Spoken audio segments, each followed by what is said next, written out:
story from early one morning when I staggered through our front door.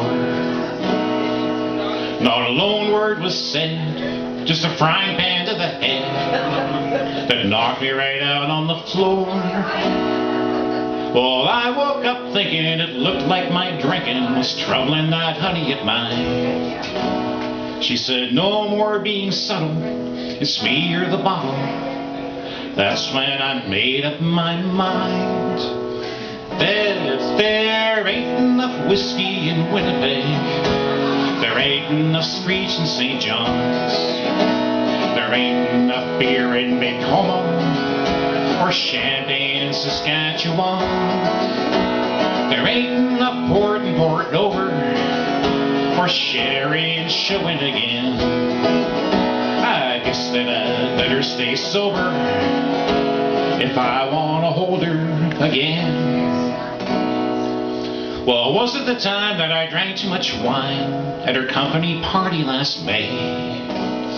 Her president looked edgy, so I gave him a wedgie and pulled off her boss's toupee.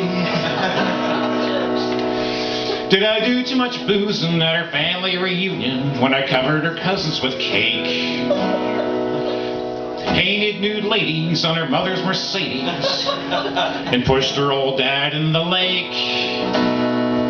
Or was it the day I brought home lingerie and had a few pina coladas? My courage grew big, I gave her a wig and asked her to dress like Shania. Well, I guess in hindsight it looks like she's right. It's time for some changes round here, beginning with me drinking coffee and tea, chocolate milk and root beer. 'Cause there ain't enough vermouth and vermilion or martinis in old Montreal, there ain't enough brandy in Brandon or cognac in Quebec Falls, there ain't enough scotch in Nova Scotia or pale ale in PEI. I'd better start drinking club soda, no more drinking Canada Dry.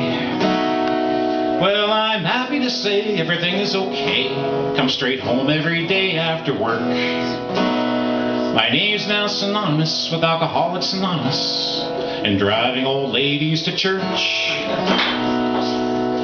And everything's fine with that honey of mine, we've now overcome our adversity. The best gift I could give her was to clean up my liver and remember our anniversary.